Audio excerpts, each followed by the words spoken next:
Hello everyone, I'm Kat from the Littlestown Library of the Adams County Library System, and welcome to our final installment of Aesop's Fables, read from the Aesop for Children, illustrated by Milo Winter from 1919. So our first story today is called The North Wind and the Sun. The North Wind and the Sun had a quarrel about which of them was the stronger. While they were disputing with much heat and bluster, a traveler passed along the road wrapped in a cloak. "Let us agree," said the Sun, "that he is the stronger who can strip that traveler of his cloak." "Very well," growled the North Wind, and at once sent a cold, howling blast against the traveler. With the first gust of wind, the ends of the cloak whipped about the traveler's body, but he immediately wrapped it closely around him, and the harder the wind blew, the tighter he held it to him. The North Wind tore angrily at the cloak, but all his efforts were in vain. Then the sun began to shine. At first his beams were gentle, and in the pleasant warmth after the bitter cold of the North Wind, the traveler unfastened his cloak and let it hang loosely from his shoulders. The sun's rays grew warmer and warmer. The man took off his cap and mopped his brow. At last he became so heated that he pulled off his cloak and, to escape the blazing sunshine, threw himself down in the welcome shade of a tree by the roadside. And the lesson is, gentleness and kind persuasion win where force and bluster fail. Our next story is called The Hare and His Ears. The lion had been badly hurt by the horns of a goat, which he was eating. He was very angry to think that any animal that he chose for a meal should be so brazen as to wear such dangerous things as horns to scratch him while he ate. So he commanded that all animals with horns should leave his domains within 24 hours. The command struck terror among the beasts. All those who were so unfortunate as to have horns began to pack up and move out. Even the hare, who, as you know, has no horns, and so had nothing to fear, passed a very restless night, dreaming awful dreams about the fearful lion. And when he came out of the warren in the early morning sunshine, and there saw the shadow cast by his long and pointed ears, a terrible fright seized him.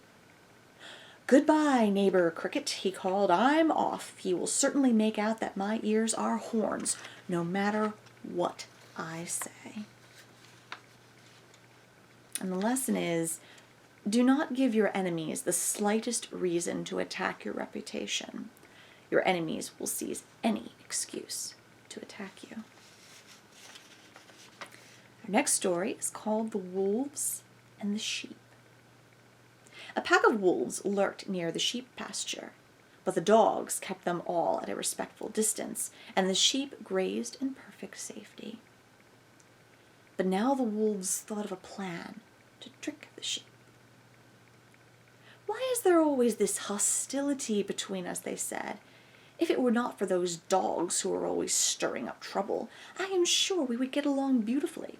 Send them away, and you will see what good friends we will become." The sheep were easily fooled. They persuaded the dogs to go away, and that very evening the wolves had the grandest feast. The sheep were easily fooled. They persuaded the dogs to go away, and that very evening the wolves had the grandest feast of their lives. And the lesson is, do not give up friends for foes. Our next story is called The Cock and the Fox. A fox was caught in a trap one fine morning because he had got too near the farmer's henhouse. No doubt he was hungry, but that was not an excuse for stealing. A cock, rising early, discovered what had happened. He knew the fox could not get at him, so he went a little closer to get a good look at his enemy. The fox saw a slender chance of escape. "Dear friend," he said, "I was just on my way to visit a sick relative when I stumbled into this string and got all tangled up. But please do not tell anybody about it. I dislike causing sorrow to anybody, and I am sure I can soon gnaw this string to pieces." But the cock was not to be so easily fooled.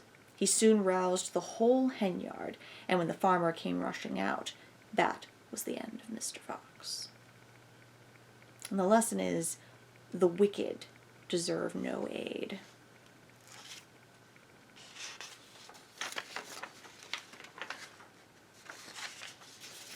And the next story is called The Ass in the Lion's Skin. An ass found a lion's skin left in the forest by a hunter. He dressed himself in it and amused himself by hiding in a thicket and rushing out suddenly at the animals who passed that way. All took to their heels the moment they saw him. The ass was so pleased to see the animals running away from him, just as if he were King Lion himself, that he could not keep from expressing his delight by a loud, harsh bray. A fox, who ran with the rest, stopped short as soon as he heard the voice. Approaching the ass, he said with a laugh, "If you had kept your mouth shut, you might have frightened me too, but you gave yourself away with that silly bray." The lesson is, a fool may deceive by his dress and appearance, but his words will soon show what he really is. Our next story is called The Fisherman and the Little Fish. A poor fisherman who lived on the fish he caught had bad luck one day and caught nothing but a very small fry. The fisherman was about to put it into his basket when the little fish said, "Please spare me, Mr. Fisherman. I am so small it is not worth while to carry me home. When I am bigger, I shall make you a much better meal." But the fisherman quickly put the fish into his basket. "How foolish I should be," he said, "to throw you back. However small you may be, you are better than nothing at all."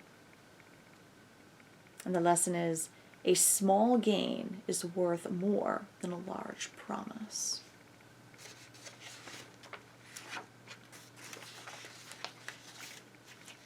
And our last story is called The Fighting Cocks and the Eagle. Once there were two cocks living in the same farmyard who could not bear the sight of each other. At last, one day they flew up to fight it out, beak and claw. They fought until one of them was beaten and crawled off into a corner to hide. The cock that had won the battle flew up to the top of the henhouse and, proudly flapping his wings, crowed with all his might to tell the world about his victory. But an eagle, circling overhead, heard the boasting chanticleer, and swooping down, carried him off to his nest. His rival saw the deed, and coming out of his corner, took his place as master of the farmyard. And the lesson is, pride goes before a fall. Thank you very much for joining us for Aesop's Fables. We hope that you've enjoyed them and that you have a good summer.